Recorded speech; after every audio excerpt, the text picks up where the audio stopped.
Friends, welcome back. आज हम battle of Plassey part 2 of modern Indian history lesson 1 को continue करेंगे।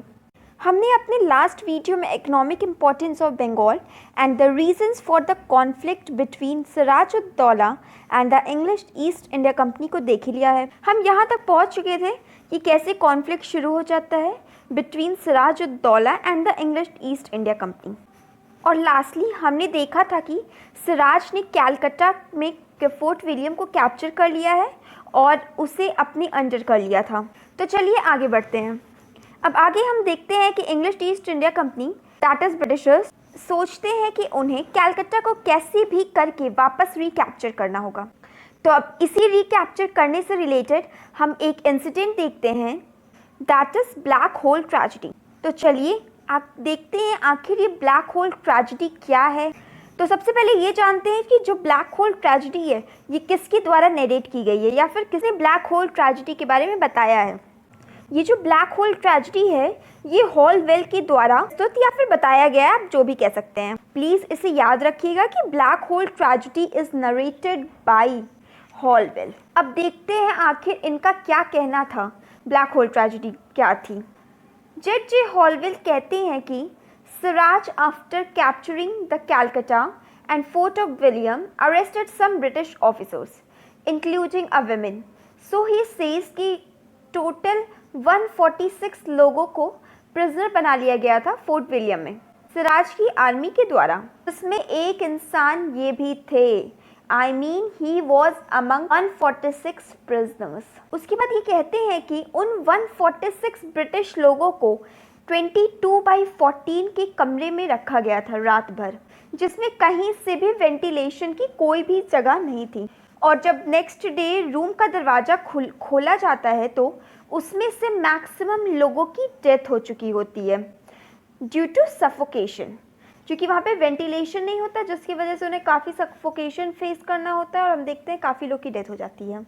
And out of 146 only 23 people survived including Holwell. तो ये था ब्लैक होल ट्रेजेडी। और हम देखते हैं कि ये 123 लोगों की डेथ हुई थी, इनको जो ब्रिटिशर्स थे उन्होंने इस तरह से दिखाया था लोगों को ताकि लोग समझे कि ये सिराज ही है जिसने 123 लोगों की हत्या की है, या फिर ये सिराज ही है जो 123 लोगों की हत्या का जिम्मेदार है, आप जो भी कह सकते हैं। और ये कहा कि हम ब्रिटिशर्स जो कि बहुत ज़्यादा सिविलाइज्ड लोग हैं, हमारे अगेंस्ट इस तरह का एक्शन लिया जाना सिराज के द्वारा यह दिखाता है कि वह बहुत ही क्रूअल इंसान है और इसलिए अब हमें that is English East India company को उसके खिलाफ स्ट्रिक्ट एक्शन लेना पड़ेगा। उससे पहले इंग्लिश ईस्ट इंडिया कंपनी के सामने ये प्रॉब्लम थी कि अब उन्हें कैसे भी करके कैलकटा एंड फोर्ट विलियम को वापस से रिकैप्चर करना होगा। अब क्यों उन्हें कैलकटा और फोर्ट विलियम जल्दी से वापस रिकैप्चर करना होगा, क्योंकि ये जो कैलकटा का एरिया था ये काफ़ी इकोनॉमिक इम्पोर्टेंस वाला एरिया था। उस समय हम देखते हैं इंडिया में यहाँ पर थर्ड कार्नेटिक वॉर चल रही होती है फ्रेंच एंड ब्रिटिशर्स के बीच में 1756 से 1763 तक। तो यहाँ दैट इज़ मद्रास काउंसिल का जो हेड होता है वो छोटी सी एक आर्मी कैलकटा भेजता है क्लाइव के लीडरशिप के अंदर यहाँ पर, और कहता है क्लाइव से कि तुम जल्दी कैलकटा जाओ और वापस से उसे रिकैप्चर करके तुरंत वापस आओ और थर्ड कार्नेटिक वॉर को ज्वाइन करो।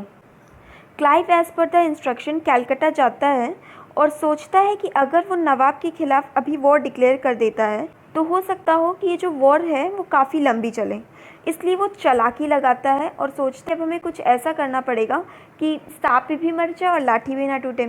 तो हम देखते हैं कि वो क्या करता है, कौन सी चालाकी लगाता है। तो आइए चले देखते हैं कि हम देखते हैं कि वो मनिक चंद को ब्राइब देता है।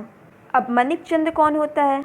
जो मनिक चंद होता है वो नवाब का ऑफिसर होता है who was the incharge of Calcutta and the fort William. अब क्लाइव मनिक चंद को क्या ब्राइब देता है? क्लाइव कहता है मनिक चंद से कि तुम एक बहुत ही छोटे ऑफिसर हो सिराज के अंडर, लेकिन अगर तुम हमारा साथ देते हो, that is English East India company का साथ देते हो, तो हम तुम्हें बहुत सारा पैसा देंगे। हम देखते हैं कि जो मनिक चंद होता है वो क्लाइव के इस ऑफ़र को तुरंत मान लेता है और एक्सेप्ट कर लेता है, और जो फोर्ट विलियम एंड कैलकटा होता है उसको क्लाइव के हाथों में सौंप देता है। और वो सिराज से कहता है कि कैलकाटा पे ब्रिटिशर्स ने अटैक किया था और वहाँ पर छोटी सी वॉर होती है जिस वजह से कैलकाटा वापस से ब्रिटिशर्स के हाथ में चली जाती है। अब हम देखते हैं कि जो सिराज होता है उसे 1757 में English East India company that is Clive के साथ एक ट्रिटी साइन करनी होती है, that is treaty of Alinagar. Treaty के अकॉर्डिंग अब जो सारे ट्रेड प्रिविलेज मिल रहे थे ब्रिटिशर्स को वो वापस से मिलते रहेंगे, वो कंटिन्यू रहेंगे। साथ ही साथ उन्हें परमिशन मिल गई थी कैलकाटा को फोर्टिफाई करने की। देखते हैं कि जो ब्रिटिशर्स होते हैं वो कैलकाटा को वापस से रिकैप्चर करने के बाद अटैकिंग मूड में आ जाते हैं। क्लाइव सोचता है कि उधर मद्रास में तो थर्ड कार्नेटिक वॉर चल ही रही है, तो क्यों ना इधर भी हम एक फ्रेंच के खिलाफ एक मोर्चा स्टार्ट कर दें। तो वो कैसे, क्या मोर्चा स्टार्ट करता है, आइए चलिए देखते हैं। जैसे मैंने आपको बताया था कि यहाँ बंगाल में फ्रेंच की भी एक फैक्ट्री होती है। कौन सी फैक्ट्री होती है? That is Chandranagar. तो ब्रिटिशर्स क्या करते हैं, जो क्लाइव होता है वो अपनी आर्मी के साथ चंद्रनगर पर अटैक कर देता। अब जिस बात से हम देखते हैं कि सिराज को बहुत ही ज़्यादा गुस्सा आता है, क्योंकि सिराज कहता है कि जब पहले ही हमारे बीच अलीनगर की ट्रीटी साइन हो चुकी है तो अब तुम फ्रेंच फोर्ट पर क्यों अटैक कर रहे हो, जो कि बंगाल प्रोविंस के अंदर आता है, उसके एरिया में आता है। इसका मतलब है कि आप अभी भी हमारे रूल्स एंड रेगुलेशंस को, हमारी ऑर्डर्स को स्वीकार नहीं कर रहे हैं, एक्सेप्ट नहीं कर रहे हैं।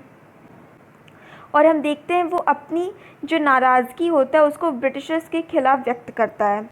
तो अब इस बात से ब्रिटिशर्स थोड़ा सा गुस्से में आते हैं और वो सोचते हैं कि अब उन्हें कैसे भी करके सिराज को थ्रोन से हटाना ही होगा बंगाल के, क्योंकि सिराज उनके रास्ते का कांटा बन रहा था, क्योंकि सिराज उनके ट्रेड में हर्डल क्रिएट कर रहा है। तो अब हम इसी के साथ देखते हैं कि सिराज के खिलाफ कॉन्स्पिरेसी प्लान होना स्टार्ट हो जाता है क्लाइव के द्वारा। और ये जो कॉन्स्पिरेसी का आइडिया था ये क्लाइव के दिमाग में आता कैसे है, ये सबसे बड़ा पॉइंट है। वो ऐसे आता है क्योंकि वो देखता है कि जो नवाब है दैट इज सिराज के आसपास उसकी कोर्ट और आर्मी में बहुत सारे ऐसे लोग हैं जिनको ब्राइब दे के खरीदा जा सकता है बहुत ही आसानी से और अपने फेवर में किया जा सकता है। हम देखते हैं कि फाइनली यही काम क्लाइव करता है उसके ऑफिसर्स को अपने साइड करने के लिए। वो क्या करता है, आइए थोड़ा सा और देखते हैं उसको। Clive Mir Jafar that is Siraj के आर्मी के कमांडर, और या फिर आप कह सकते हैं बंगाल का जो सेनापति था उसे, फिर जो दीवान होता है राय दुर्लभ एंड द बैंकर जगत सेठ को अपने साइड कर लेता है, उनको बहुत सारे ऑफर्स देके। सोच सकते हैं कि जब किसी राज्य का सेनापति और खजांची ही दूसरे साइड चला जाए, दैट इज़ ब्रिटिशर्स के साइड चला जाए, तब उस स्टेट का क्या होगा। हम देखते हैं कि क्लाइव इन सब के साथ मिलकर कॉन्स्पिरेसी प्लान करता है सिराज के अगेंस्ट, और लास्ट में ये तय होता है कि सिराज के बाद बंगाल का नया नवाब मीर जाफ़र बनेगा और बाकी सब जो हैं उनको अलग अलग तरीके से उनके बेनिफिट्स उनके हिसाब से दिए जाएंगे। हम देखते हैं फिर जो मीर जाफ़र होता है वो कहता है कि जब मैं नवाब बनूंगा तो मैं आपको दैट इज़ ब्रिटिशर्स को बहुत सारे ऑफर दूंगा। अब क्या ऑफ़र करूंगा, आइए देखते हैं। पहला वो कहता है कि मैं बहुत सारे टेरिटरी दूंगा। दूसरा वो कहता है कि बहुत सारे मॉनेटरी बेनिफिट्स भी दूंगा। तीसरा, अगर कहीं वॉर होगा और आप अपनी टेरिटरी को एक्सपैंड करना चाहेंगे तो मैं आपको उसके लिए मनी और साथ साथ में आर्मी भी दूंगा। और जब ये सब तय डिसाइड होता है कि कौन क्या क्या, किसको क्या क्या मिलेगा, कौन क्या बनेगा, तो फिर क्लाइव कहता है कि ठीक है, अब मैं बंगाल की बाउंड्री तक आऊँगा और फिर वॉर डिक्लेयर कर देंगे और फिर वॉर स्टार्ट हो जाएगी जिस वजह से, जिसके बाद सिराज को हटा कर के मीर जाफ़र नया नवाब बन जाएगा। तो हम देखते हैं कि इस तरीके से जो बैकग्राउंड होता है बैटल ऑफ प्लासी का वो पूरे तरीके से तैयार हो जाता है। और फिर 23 जून 1757 को नदिया डिस्ट्रिक्ट के पास, जो बंगाल का एक डिस्ट्रिक्ट होता है, उसके पास दोनों की आर्मी एक दूसरे के अगेंस्ट आ जाती है। हम देखते हैं आगे, हम देखते हैं कि जो बंगाल के नवाब होते हैं उनकी बहुत ही बड़ी आर्मी होती है सिराज की, और एक तरफ ब्रिटिशर्स की बहुत ही छोटी सी आर्मी होती है। लेकिन इस वॉर में English East India company winner होता है। अब क्यों English East India company winner हो जाता है, वो भी इतनी छोटी सी आर्मी के साथ, और क्यों सिराज हार जाता है इतनी बड़ी सी आर्मी के साथ, आइए उसको देखते हैं। जैसे मैंने आपको बताया था कि सिराज की आर्मी बहुत बड़ी होती है in comparison of English East India company, लेकिन हम देखते हैं कि सिराज की आर्मी का एक बहुत ही बड़ा हिस्सा जो कि मीर जाफ़र के अंदर था वो वॉर में पार्टिसिपेट ही नहीं करता है। तो जाहिर सी बात है कि सिराज हार जाएगा। हम देखते हैं कि मीर जाफ़र खुद तो वॉर में पार्टिसिपेट नहीं कर रहा होता है, लेकिन जब वो देखता है कि सिराज हार रहा है तो वो सिराज को एडवाइस करता है कि वो बैटलफील्ड को छोड़कर भाग जाए और यहाँ पर जो भी है वो सब कुछ मैं देख लूँगा। फिर हम देखते हैं कि सिराज जब बैटलफील्ड छोड़कर भाग जाता है तो उसकी आर्मी कुछ देर तक तो लड़ रही होती है, लेकिन बाद में वो खुद का खुद गिव अप कर देती है। क्यों गिव अप कर देती है? क्योंकि जब वो देखते हैं कि जब उनका लीडर ही भाग चुका है बैटलफील्ड छोड़कर, तो वो सोचती है कि अब हम किसके लिए लड़े, किस चीज़ के लिए लड़े। तो इस तरीके से आर्मी भी गिव अप कर देती है और इस तरीके से हम देखते हैं कि सिराज बैटल ऑफ प्लासी हार जाता है और English East India Company battle जीत जाती है। बैटल के बाद मीर जाफ़र को नया नवाब बना दिया जाता है बंगाल का by the English East India company और बाद में हम देखते हैं कि सिराज को भी कैप्चर कर लिया जाता है और उसे मरवा दिया जाता है बाय मीर जाफ़र। अब जब मीर जाफ़र बंगाल का नवाब बन जाता है उसके बाद हम देखते हैं कि जो मीर जाफ़र होता है वो अपने प्रोमिसेस को पूरे करने में लग जाता है ब्रिटिशर्स की तरफ जो उसने किए थे। वो इंग्लिश ईस्ट इंडिया कंपनीज को 24 परगनास का ज़मींदारी देता है और रिवॉर्ड भी देता है in the form of a money. अब देखते हैं कि हम बैटल के बाद जो सारे बंगाल के फ्रेंच सेटलमेंट होते हैं वो अब इंग्लिश ईस्ट इंडिया कंपनी को मिल जाते हैं और साथ ही साथ ब्रिटिशर्स को फ्री प्राइवेट ट्रेड करने की भी पूरी तरीके से आज़ादी मिल जाती है।